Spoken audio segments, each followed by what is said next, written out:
Hello, and welcome to Enlightened Empaths, your community for the spiritually awakened. Today, we are so lucky and blessed to welcome Megan Corcoran to the show. Megan got her certification for crisis and trauma intervention in 2008 and was a volunteer first responder for sexual and domestic violence victims in the emergency room at Mount Sinai Hospitals in New York City. Megan has seen and mentored for over 150 cases and received the Lydia Martinez Multidisciplinary Award given by the New York Alliance Against Sexual Assault and Joyful Heart Foundation for outstanding service as a volunteer advocate in 2011. Megan created The Divine Self in 2019 after 3 years of extensive research on narcissism and surviving a very serious domestic violent relationship where she almost lost her life. Megan has become an expert on trauma bonding and helping survivors of narcissistic abuse and domestic violence break the cycle of abuse and live a happy and fulfilling life. The Divine Self started as a YouTube video that quickly blew up to a coaching business for Megan. Megan just launched her podcast, The Secret Garden, to dive deeper into the topic of abuse and empowering survivors to begin to explore their toxic relationships with narcissists. Welcome, Megan. We are so happy you're here. Thank you. I am so excited to be here. I'm such a fan of this podcast, as you know. And anyone, please check out Megan's podcast because she hits on topics. But you know what I really love about you is you haven't let that hold you stuck. You haven't let what you've been through keep you on that loop tape of replaying. You've done your work. And I think our listeners would love that those folks that may be in a situation or have recently left a situation or trauma from other aspects. What would be some tips you would have or some things to throw someone a lifeline right now? Yeah, well, I feel like a lot of that is coming up right now with COVID and people in lockdown, whatever phase they're in, whether they're still in a toxic relationship or an abusive relationship or they've just left. You know, I think the biggest thing is it's a process. It's not an event. And once I grasped that and realized that I was going to have a little bit of a rough time for a couple of months and have to go through the process, it made it easier for me because I kept thinking, okay, if I can just get to, this phase, or I can just get to the date, my ex pled guilty or the date that I kept giving myself like graduation dates. And then I felt even worse afterwards because I didn't feel better. And I finally just said, okay, I have to go through the grieving process as well as just try to process what happened. When you're in abusive relationships, I find that there's so much to unravel because you're in it for quite some time and it's so confusing and so hard to unravel yourself out of that. And just more and more comes up. And even still, it comes up for me. There's times where I'm like, just this morning I was sitting in my kitchen and I remembered something. I'm like, wow, I didn't even realize I was abused in that moment too.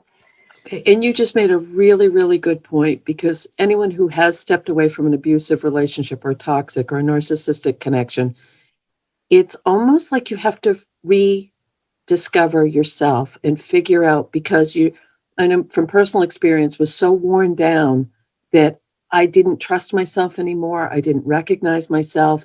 And it's exactly what you just said. It's a process to rediscover your own inner strength and say, wow, it wasn't me. I was, yes. and I never, ever, ever play the victim card because I think everything happens as it's meant to. We all have circumstances. And I just love your opinion on this. I find that so many people, male, female, non-binary, it doesn't matter what your identification is, that end up in abusive situations are generally very strong, powerful, vivacious people. But we send out this beacon and it's almost like that narcissistic or that abusive personality finds us and knows just where to get in under, like smoke under the door. Yeah, they want what they don't have. Narcissists lack empathy, right? And we empaths have an abundance of empathy. And, I really think that both of us probably, the empath and empath / codependent, I think that there's a fine line between the two.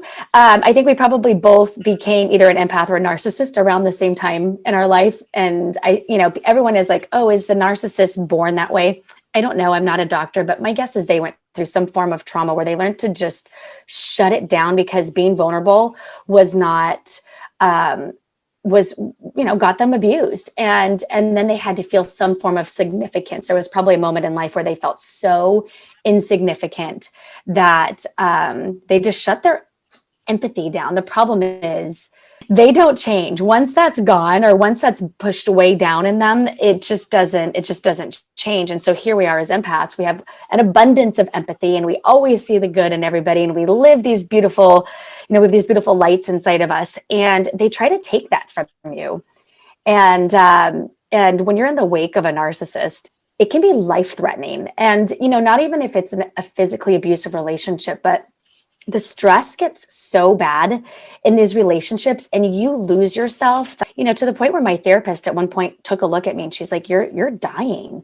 You're pale, you're skinny. And she's like, you've got to find the strength to get out, And I just was like, at that point, when you're so beaten down, you can't see a way out. And so it's really about finding that connection with you again. And I found that meditation in the relationship helped me a ton, just trying to breathe and go into my body and be like, okay, I'm still here. It's still me.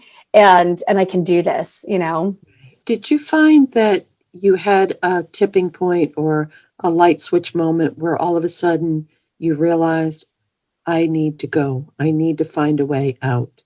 Because I think that's usually there's some catalyst that is, okay, this isn't okay, and I need to take care of myself. Yeah, I had many moments. One of the narcissist's favorite tools is it's called ghosting, to say, hey, I'm leaving you, and then they'll ignore you for days or weeks or whatever, and then they come back and the whole cycle starts over again. So I definitely knew something wasn't right. And it was really after I got married and things started to get physical, and my friends had told me for years that I didn't need to be in this relationship and I should get out. But that's when my family started to believe him and not believe me. And I was like, oh my gosh, I think my life is threatened. And that's when I said, it's time to start working. And so I actually, with my knowledge as a domestic violence advocate, I started safety planning, and actually was starting to plan my exit strategy. I just kept telling my therapist, I don't know when I'm going to execute it, but everyone will do it on their own time and when they're ready. And that's really the biggest thing, is just, have grace and patience with yourself, and you'll do it when you know the moment is right, when it's safe, and when the moment's right energetically for you to do it. And that allows you to slowly start to take back your power so that you find that strength to be able to execute the plan. Because Yes. I think that's so, so very important. And I'm not saying stay in a situation if you're physically in danger or your children are in danger. I'm not in any way, shape, or form saying that. But I know from experience and from folks I've talked with that having a game plan, being able to work towards that, finding some supports, and if you don't have supports, finding, like, really, that helped immensely. I think it does, of knowing, okay, this is my next step, and it also brings some structure to a very unstructured situation that Yes. allows you to focus. It helps you start to take your power back and your control back, because the reality is you feel so out of control. You kind of don't have control in these situations. And so you think you don't, you really do. And you have, it's your body and your mind, and you think you don't have control or you can't find a way out. But you're right, it's just kind of a game plan. And part of what I used to do in the emergency room in New York City was to do safety planning. So I would start, and we actually have a whole list of things to just start to have that discussion, and I would send it home with them if it was safe to send it home with them. And I'm just saying this for people that are in mental and emotional relationships too. If you're starting to scratch your head and be confused of like, what is happening in my life, I find that safety planning really, really helps. And there's so many tips and tools online about safety planning. The very first step would probably be seeing it with yourself that there is an issue, like looking yourself in the mirror and saying, okay, I need to find me again. Yeah. So everyone always asks, like, how did you discover that he's a narcissist, and kind of just have to understand what this is. And I always say that if you're left scratching your head going, what just happened? Why are we fighting? what are we fighting about? Why are they so mad? And that there's never any closure to any conversation. That's a huge red flag. And that's when I'm like, okay, this isn't you. There's something bigger going on, and it's about power and control. And that's the one thing I can't hit home enough is people make all of these excuses for abusers, but the reality is abuse is about power and control, and that's it. And they're doing that to gain power and control. And I find once you understand that, it's really, really powerful. Right. And it also, this sounds kind of messed up, but if you start watching the behaviors, you'll know how to circumvent them. You'll know how to like get around the other side of it. Because in some respects, to get out, you have to kind of put yourself in their shoes and think the way they think in order to be able to step away. You made a really good point a few minutes ago about that fine line between codependence and Yes. empathy. And I think a lot of people might be in a relationship or a situation with someone who has addiction issues. And it's really, is it the addiction or is it narcissism?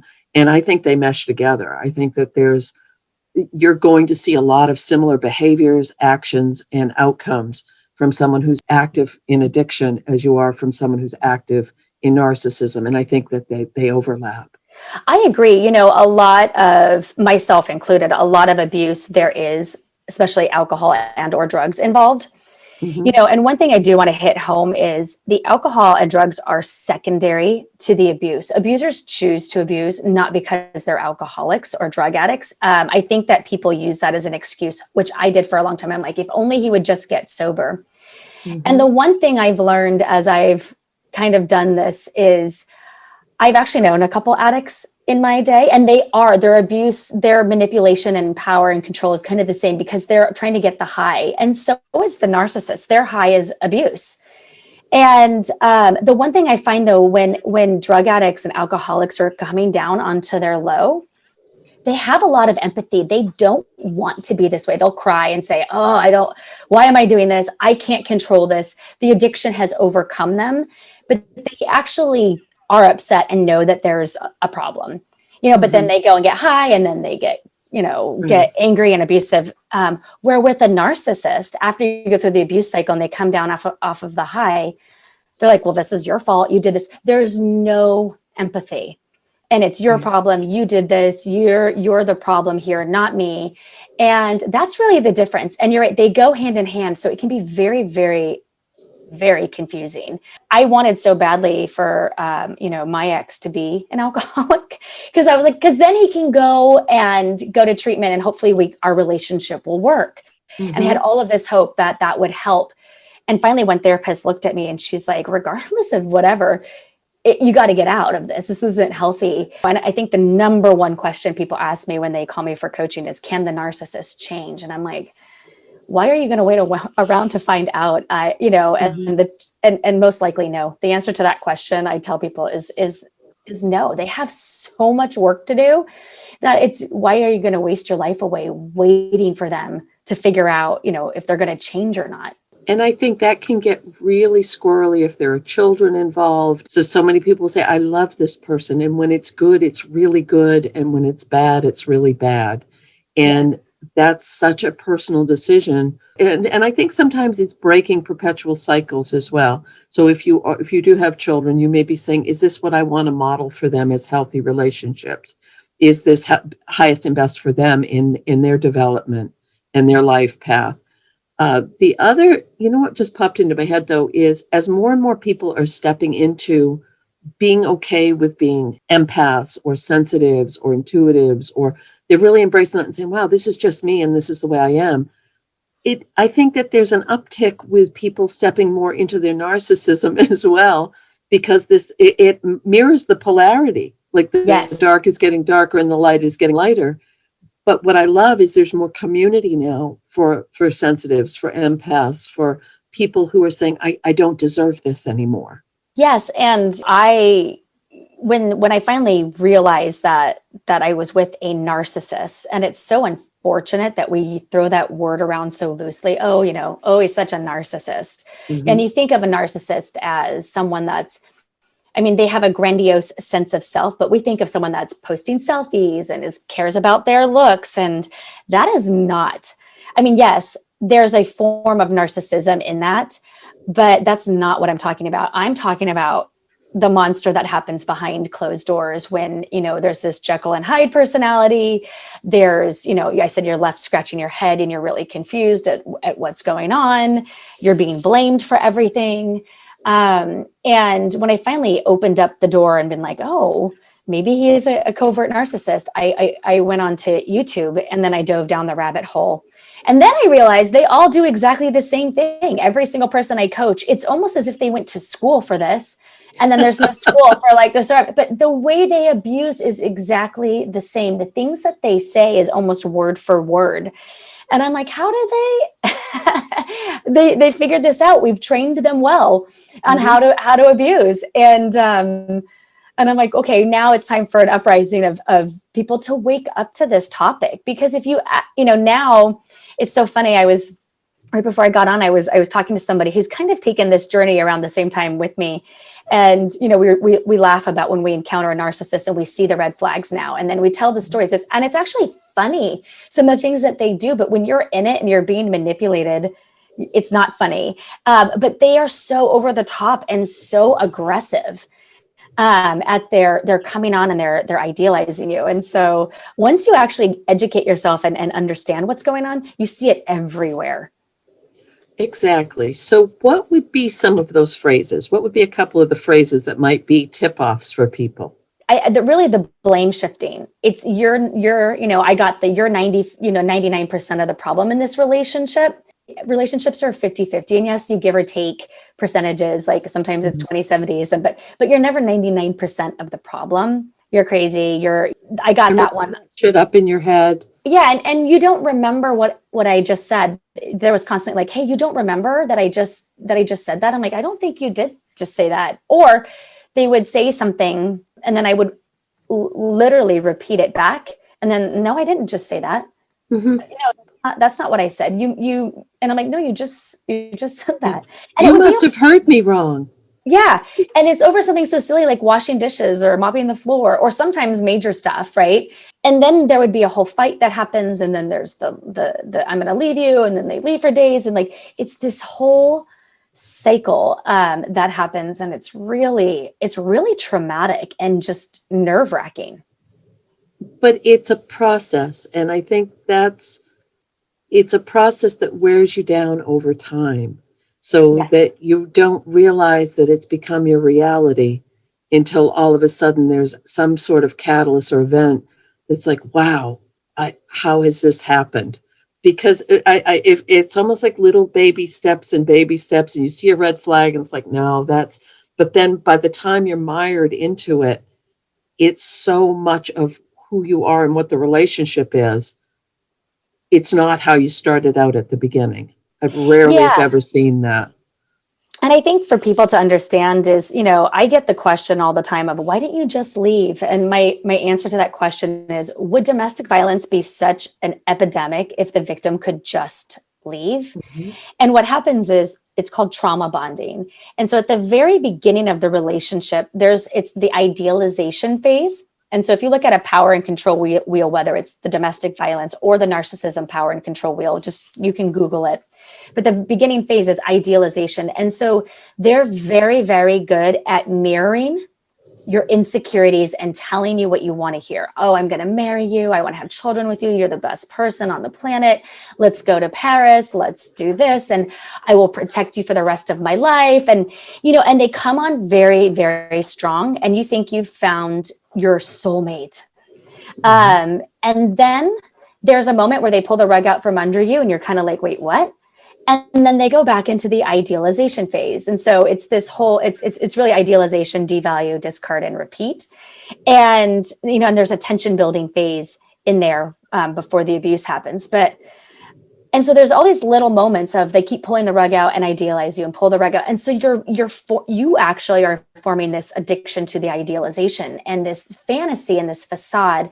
But the reality is they're going to mirror your insecurities in the worst way possible and use that against you. So they'll take it away from you. Oh, you're not good enough to be married. You're not good enough to be, to have a baby and be a good mom, or you're not good enough now to go to Paris. And why would I marry you? You're not.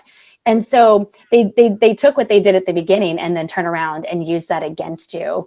And it happens so slowly. But what happens is as you go around this cycle of abuse, the idealization phase gets smaller and smaller and smaller and smaller. So they'll just dangle the carrot as much as they need to before they start the tension building phase again and go into the abuse, phase of the cycle. And so we stay because of the idealization.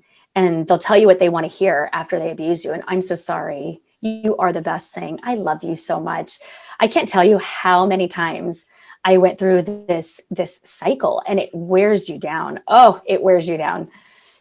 Physically, mentally, and spiritually, it wears you down. Yeah. And I mean, and it gets to the point where it gets so intense at home that you don't sleep. You're not eating well. He would trigger fights right before bedtime. And then I would be just totally rattled and couldn't sleep. And my mind would be going 100 miles an hour, or right before I'd go to work and I would be frazzled at work and not able to focus. And people in my life and then it plays into their story of you're crazy, you're losing it, right? I started to look pale. I started to not be able to focus in conversations. I was crying all the time. I was lashing out and being angry at my family and my friends. And I just was losing myself. I couldn't keep it together. And here they are completely put together, smiling, and they look like the hero, and that you're the crazy one falling apart. Okay. And that's another really good point, is often there's a ripple effect into other relationships when you're in this type of a close relationship with someone who's a narcissist or an abuser, is it starts to impact your work relationships or your family relationships or your friendships, or exactly what you just said. Everybody you start saying, oh, well, am I reading them wrong? You start double guessing your own intuition or knowing, or even previous relationships that have been really good can start to deteriorate. Absolutely. I actually lost my relationship with my family because chances are, if you're in this relationship with a narcissist, there's some patterns that have happened in your life. And so I've now had to realize that this is a cycle in my life, that I'm working on, a lot of abuse throughout my lifetime. And they started to kind of feed into his story. And so he has something, it's actually called triangulation. They bring in secondary abusers to help bring in their narrative and convince you that you're the crazy one.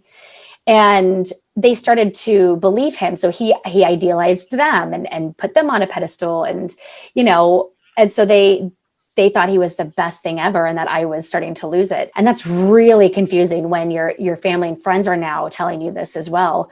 But it helps them. It makes you completely isolated. And that's when you're in really big trouble, is if they've convinced your family and friends that you're the problem. And they really do that to isolate you. So whatever narrative they want to tell you, you'll start to believe. And that's when things can get physical and can get almost life-threatening, and that's what happened in my situation. Right. And I think that in a really messed up way, the physical altercations and violence gave you something concrete to work with to get out. Whereas a lot of times people, without that, it's much harder to validate, identify, and prove emotional abuse, because someone is so adept at switching out words or triangulating or convincing yourself, you don't know what you're talking about. So you start that doubt. But if there's a physical bruise, or there's something you can see with your eyes or feel in your physical shell, that's that's huge, isn't it? It is. When things started to get physical with me, there was almost a sense of relief. And I hate to say that. And anybody listening, if you're in a physical situation, actually in any of this situation, there's a lot of help out there, but it can be very scary because they can go into a rage. And, a lot of domestic violence murders, I believe, are an accident. They just go into a rage and they can't control themselves. But, but for me, there was almost a sense of relief because I was like, see, I told you he is a monster. And also there was just so much mental and emotional abuse that the actual physical abuse, I think, gave me some form of chemical release, that it just was like, it was almost a release. And I was able to like calm down after the physical abuse because I knew it would be calm for a little bit longer because he just went into the rage. And I know that sounds so, so messed up, but it's so complex and so dynamic. Right. And you also, over time, get to, it fine tunes as much as it wears you down, it fine tunes your intuition and your observation skills of noticing that twitch, noticing that behavior, noticing that voice tone change that are all precursors to going into a cycle. Yes, and I think once the physical abuse starts, you're right, you tap into your intuition more because you have something concrete now to go with, and you start to really connect to yourself. And that's when I was like, okay, he had gone to my family at the day after my physical abuse, the first time he had gotten physical, and they pretty much told me it was my fault, and they didn't believe me, and then I was like, okay, I'm completely alone, and I have bruises now to prove this. And that's when I was like, I got to get out of here. I'm in big trouble. And although I stayed for a couple months and it got very serious very quickly, but it's what gave me and still gives me the clarification that I made the right decision by leaving. And I hate for it to get that way. And I hope people can find the strength to leave before it gets physical. Because like I said, it's just so scary at that point and can end horribly for a lot of people. And so, I guess I'm here to help people see that you can leave before it gets to that point. And this is a really important point. Even though we're isolated because of the virus or geography or whatever, there are resources online. There are resources that you can tap into. And I think a huge thing is seeing in print or hearing someone say the words that they understand where you are. I remember living in the middle of nowhere and pulling up this computer screen and sitting there and reading this stuff and just crying because someone was telling my story. And I think that that's so, so important that people we can find each other. And that's this networking. We're really in a good place with this because we do have connection. And if you're saying, well, I don't have internet or I don't have that, find someone who does, or go to a public library or go sit outside of a coffee shop. But there are ways that you can find people to help you. Yeah. And, a lot of what I do is just try to connect people to local resources. So your local YMCA has tons of resources. Go to your local police department. You don't have to report anything, but just say, hey, I need help, with domestic violence. And like, do you have information? They're not going to ask you to make a report or anything. They're going to give you the information. Go to your local district attorney's office. Those are the ones that have really, really good resources. There's the Domestic Violence National Helpline, RAINN, RAINN.org is sexual and domestic violence, and they'll connect you locally. So all of these resources will help find somewhere for you to go, not even have to go locally, but give you resources, and even pamphlets. And so even when I read a pamphlet, I was like, oh, I'm not alone. I got this. And even though I'm a domestic violence advocate and I know so much about this, I needed to actually read it for myself as a victim and connect. And I went to a domestic violence support group, and there's so many free support groups out there. And talk about validation. You're all telling the same story and you're all in this together. And it's so validating. You're absolutely the poster child of meeting you, seeing you. No one would ever, ever expect you had been through those dark times, because you're positive, optimistic. You're just a wonderfully kind, open person. And I think that's an important message as well, is this too shall pass. You will get on the other side of this. You will find yourself again. And you will be capable of having healthy, loving relationships again. So don't think that, oh, no one will ever love me, or I won't be enough. Or I think that that's so, so important for people to realize. There is a light. You'll come back and be stronger and happier than you've ever been before. Absolutely. And a lot of people that I coach who have left the narcissist, I won't coach them if they're still in it and tell them this. The narcissist is your soulmate. And what I mean by that is they shine a light on all of the areas of yourself that have actually held you back from a loving, caring, respectful relationship. And they shine a light on it, and you have no choice when you leave them but to work that out of your system and out of your body and change the way you look at things and the way you experience life for you to bring in your actual loving soulmate who is here and everything that you ever wanted. But you've got to do the work, and that's really hard. But, for me, I'm like, okay, there's a bigger reason why this happened to me. And I've done the work, and I realized that, in a way I was given a beautiful gift. And even looking at my relationship with my family and my past, I was like, I've had to clear out a lot of beliefs that I realized didn't serve me and weren't true. Right. And I had to rewrite the story. So it's really empowering. And it also gives you people, I promise this, and I only promise if I'm dead ass sure, a level of empathy, compassion, and understanding that allows you to relate with people in general on more of a soul level. You lose judgment. You lose, oh, well, why are they staying there? Why are they doing that? You can't own that anymore because it's gone. Because this can happen to anyone. This isn't demographics. This isn't personality types. This isn't any of those things. This isn't how much money you have in the bank account or what your address is. It's truly a dynamic.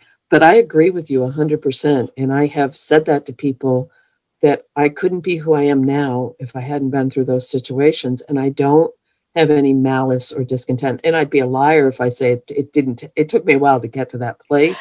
Absolutely. Me too. It's not like all of a sudden, la, la, la, this is great. No. It's a process and it takes time. But once you do the work and the healing, it really is an amazing, amazing place to be in your life. Yes, it really is. And I agree with you. At first I was very resentful and shut down, and I'm still working through it when it comes to my family, because it's so complex and there's so many people involved that I have to work with, I have to think of them each individually and what part everybody has played and how do I, unlearn all of those things. But, I think the key is forgiving. And I'm not saying pick up the phone and call your abuser and tell them you forgive them. That is not what I'm saying. I'm saying forgive them in your heart and understand that, if I think back to what I said at the beginning is, there was probably a traumatic moment, or he was taught how to behave this way. I have a lot of empathy for him. I'm like, that's a sad life. You can't connect to your own empathy and have empathy for people. And that you have to go around and treat other people this way, that's not a fun life to live. And they live in their own sad place. And so I have a lot of compassion now when I see people like that, and when I see people projecting, and it's everywhere. Oh my gosh, that's so sad that we project and we gossip and we do these horrible things and say horrible things about people, and that's really just about us. And once you see that fear, oh yeah, it's so fear-based. It does not come from a love-based place whatsoever. Right, and I agree with you 100% that this is fostered often in other relationships earlier in our lives, or our lack of self, or our lack of self-worth, or all of those things.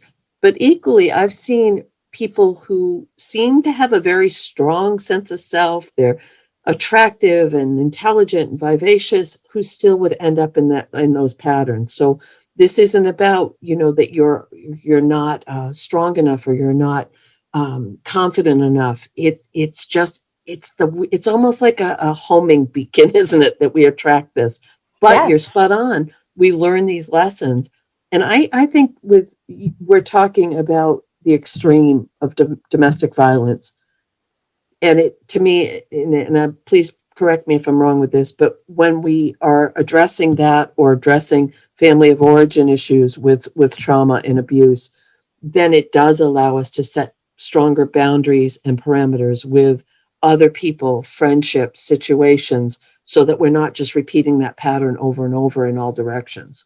Absolutely. I mean, I think the key to all of this is the lack of boundaries. I was not taught how to have a boundary. The word boundaries was not in our vocabulary in my family. And putting up a boundary with a narcissist will make them very, very, very angry. Because if you try to put one up, they will quickly try to overstep it and let you know that your boundary is not going to work. But if you actually hold firm to your boundaries, and that's, people that have kids and they come to me for coaching, they're like, what do I do? I'm like, you have to have very clear boundaries. And that's it. You stick to the schedule the court has given you for drop off. You drop them off in a public place. You don't engage with the narcissist. And that is your boundary. That's it, period. Do not let them talk to you. Not that, and let them know that you mean it. You mean business now. And for somebody like me who has no boundaries, I'm like, wait, what? And, but he just wants to say hi and he just wants to do this.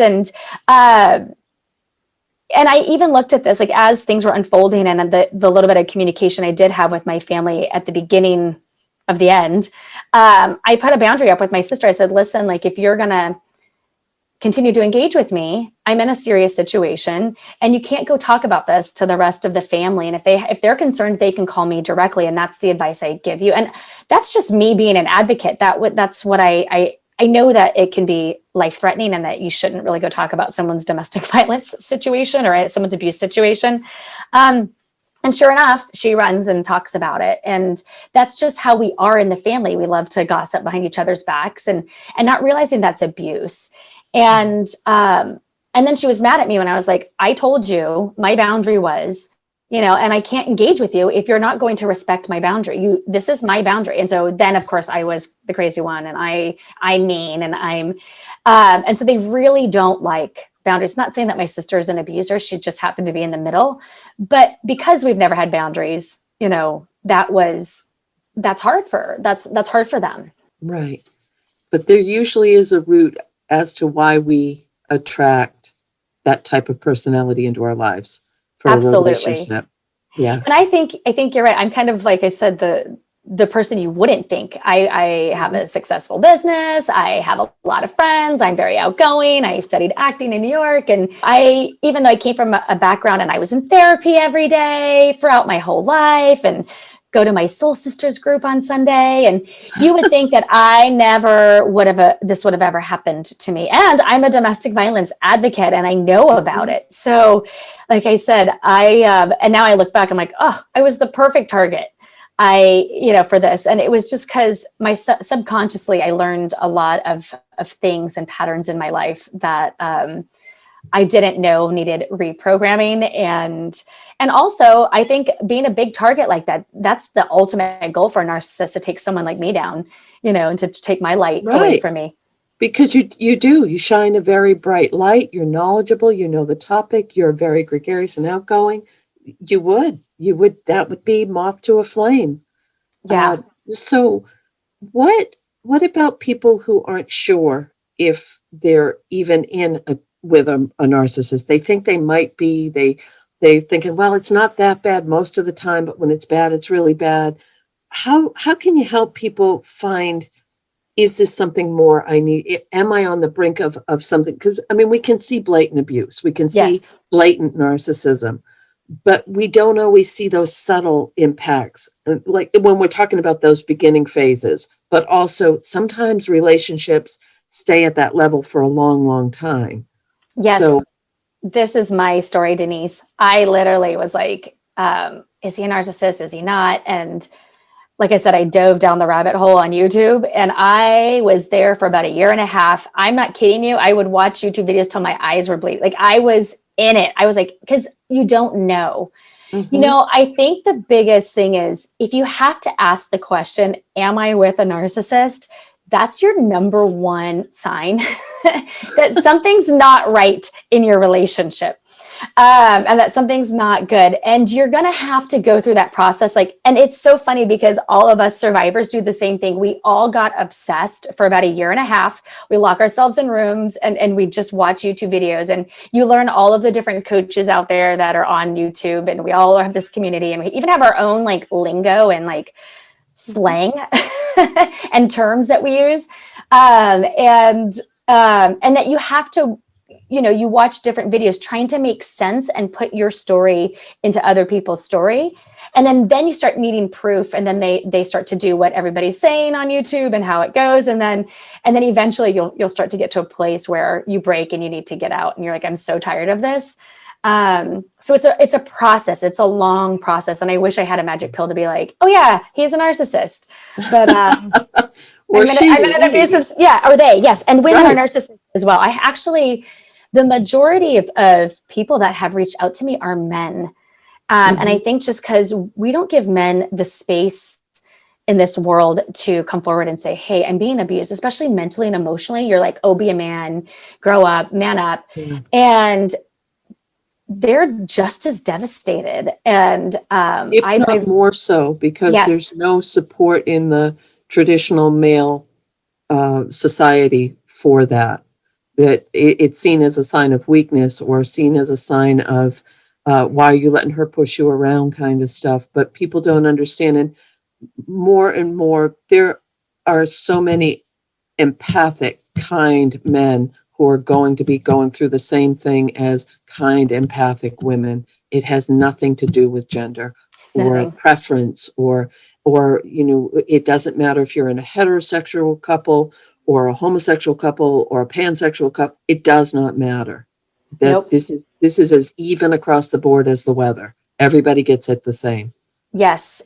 And, when I became an advocate in the ER, I saw men, I saw women, I saw wealthy people, I saw homeless people, I saw different races, religions, it doesn't discriminate. And I think that was one of the biggest eye-opening things for me, because we think about this and we're like, oh, it's, lower income, homeless community. And that is not the case. Actually, that's a lot of that I didn't see. I saw quite the opposite. Like I said, I some very, very wealthy women and men that came in and were abused. And I was like, wow, this is intense. It's like, not what you expect. Nope. And it's not the stereotype that's been put out into society and culture. No, it's not. And I think once you open your eyes and educate yourself on that, that's key. Education is key in all of this, understanding narcissism. And to me, narcissism and domestic violence are the same thing. And people get so angry at me because using the word domestic violence is hard. But as an advocate, I'm trained to say, yeah, it's domestic violence. I had many people come in that were just mentally and emotionally abused, and they just didn't know where to go anymore. They had enough. And they were in there crying, and they're like, he's so mean to me. And I'm like, yeah, this is domestic violence. She's like, well, he didn't hit me. I'm like, that's not the definition of of domestic violence. Domestic violence is inter-partner abuse. And it's not just a romantic partner. It's family, it's friends, it's roommates. It can happen. It's work dynamics, boss and employee. This can happen to you. So you can be in a domestic violence situation at work, and I hear this all the time. How many people have a narcissistic boss? Like, yeah. What would be some self-care? And that's even become kind of an overworked term. But when you're on the other side of this, because I do believe that, as an empath, as a sensitive, people will get to the point where they'll say, I can't live this way anymore. And if you're on the brink of manifesting things physically because of the stress, the anxiety, being overwhelmed all the time, what would be some things people can do to take care of themselves in that? Because it's a process of grieving. You go through the same exact stages of grief as if you've lost a loved one. And in some respects, it's harder because the loved one is still there. Yeah. And you're also grieving the loss of yourself too. Yes. You've died and you're rebirthing you. I would say you have to find connection to you again. Sit on the floor, cross your legs, and breathe into your body and feel where it hurts. It's the most painful thing, but that's how you actually connect back into your body, because you start to disassociate mentally. And like for me, when I think back to the last couple of months of my relationship, I look at it as if I was a third person watching it. I wasn't mentally, like I wasn't in my body, and you can read about disassociation online, but it's really about going back into your body and feeling. And then if that's too painful, put your hand on your heart and just visualize white light in your heart and flowing through your body, and just start to, again, it's about feeling you again and starting to find connection. And then I always have people write down, like, what was a hobby that you liked before you met this person or before this all started to really unfold, and go back and do that. I'm a singer and I studied music in New York, and I stopped singing. And so I even just watched fun little musical things on YouTube and just started to connect to that side of myself again, because I had completely lost that. And it's the little things that give you joy. I love, love, love that. And I also, this is going to sound bizarre, but set a timer for 10, 15 minutes and get angry as hell. Just get angry. Yeah. But set a timeline on it so that you're in control of it. It's not in control of you. But I think it's really, really important to release that, because there's anger in this. There's anger in that. Why did I allow myself to be treated that way? Or why did someone feel that I wasn't enough, or whatever scenario you want to put on that? But I think that that's a really important part to focus on as well, is release that anger, because that's a huge part of the healing. Oh, the anger is that'll kill you at the end. Like, after I got out, the anger, I had so much anger, and I'm also in fight or flight, right? I've been trained for 3 years to be in fight or flight mode the whole time. And I have PTSD now, and I went in full shutdown mode. Everybody was a threat to me, and I was angry, and I could snap and scream at somebody in the drop of it, just because you're in PTSD mode and you don't know who to trust, and that everybody that was so close to you that you're supposed to trust betrays you. That's really, and so I have, and people are like, go have healthy anger. I'm like, what's healthy anger? You got to have anger. And so what I do now, I live in an apartment, but I actually give myself angry time every single day. And I do it for a minute in my car, and I turn my music on, and I'm like, and I scream at whoever I scream at. And I mean, like, that gut wrenching anger, mad. And sometimes if it's feeling really good, I'll do it for 3 minutes. But yes, you got to kind of get it out. But if you do it that angry, you can't go very long. It's exhausting. I've learned to that's so healthy to just get it out, and not direct it at anybody, because it doesn't do you any good. It causes a lot more problems in your life. And another great tool is, if you have the space, is to hang up a weight bag and just release that physical anger. You go rail on that, you let it out, you release it, and then you move forward. And I think that it's so, so important, whether you do it with voice or with, go run, go do something physical, but do something to get that anger out of your body, because and it's not like forever. It's not, I'm going to be pissed at the world forever. But I think it's part of that process, those steps to say, okay, I'm ready to take my life back. And I'm not, you nailed it so beautifully earlier when you said it's all about power and control. And part of expressing this anger and releasing it is taking back your own power and control. Yes. And saying, this is how I want to live my life now. Yes. Absolutely. I think I'd love your opinion on this. I think it also prevents you from repeating the patterns in relationships and friendships, is doing that work in the interim, in between, so that you don't bring in the same person with a different face. Absolutely. There's so many people that I coach that just left their relationship, and they're like, I went on a date last night from Tinder. And I'm like, oh, come on. Yeah. Like, you're going to just do it again. But I will tell you this, the second time, the third time, the fourth time around, it gets worse every single time, because you're not learning the lesson that you needed to learn.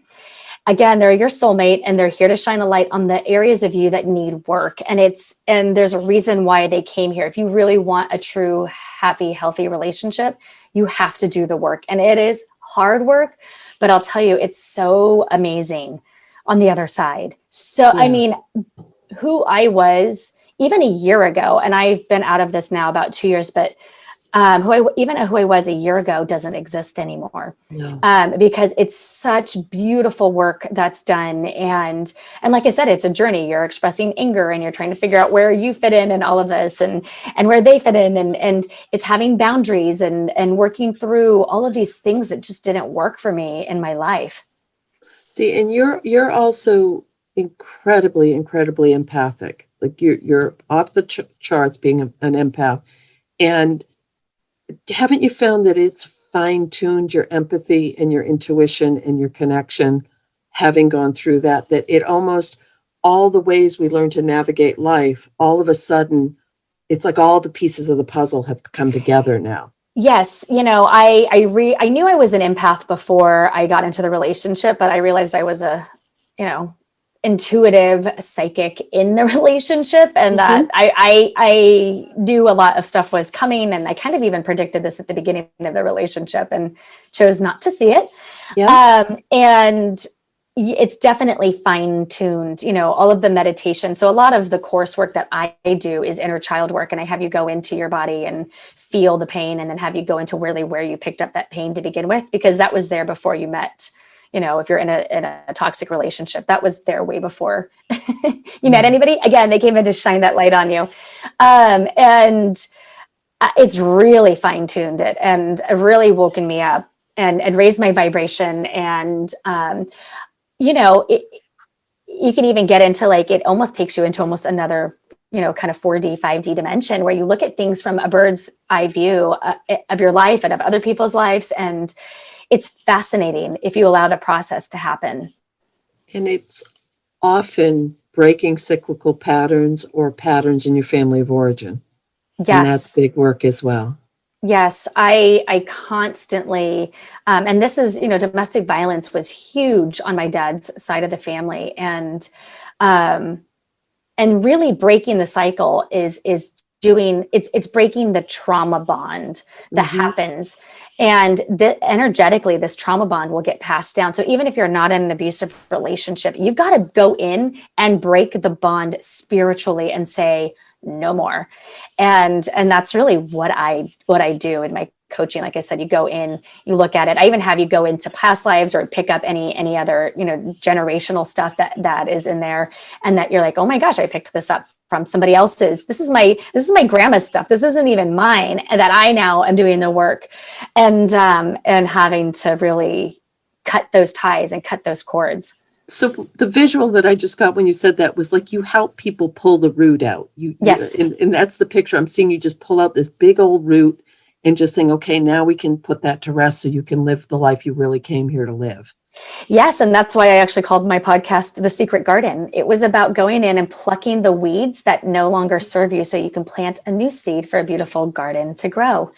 And that's really what my meditation is. I visualize going in and actually pulling. And I mean, some of those roots are like you're pulling them way out of your body. And I actually visualize pulling it from generations and lifetimes. And it's so long. And sometimes I actually even use my hand because it's so intense that I actually physically do the motion of pulling the root from me. And it is such a release. And then I cord cut it and send it with beautiful light on its way until it is no longer welcome in my body. But you don't even know that it's there, but those weeds will make you sick. They'll eventually make you physically sick if you don't get rid of them. And so, it's so empowering and so beautiful. And if you fill that with beautiful white light, and like I said, I even visualize what beautiful flower is going to grow there and what I want my little garden to look like. Yeah. So in addition to your podcast, The Secret Garden, which is fantastic, people can also find you on YouTube. They can find me on YouTube at The Divine Self. And you can also find me on my website at divine-self.com. And there's a resources tab there. So if anybody listening needs help for domestic violence, I have a ton of resources there. Or you can always reach out to me at Megan@divine-self.com. And I'm happy to connect people to resources or do a coaching or just even talk to you about your situation and safety plan with you. I do a lot of safety planning with people. And I will put all those resources in the show notes. But thank you for coming and shining your light with us today. You're amazing. You're so welcome. Thanks for having me. I love this podcast and I love you guys. Well, and we love you too. And as everyone knows the deal, show up, do good work, and share your light. Okay, absolutely. bye. Take care.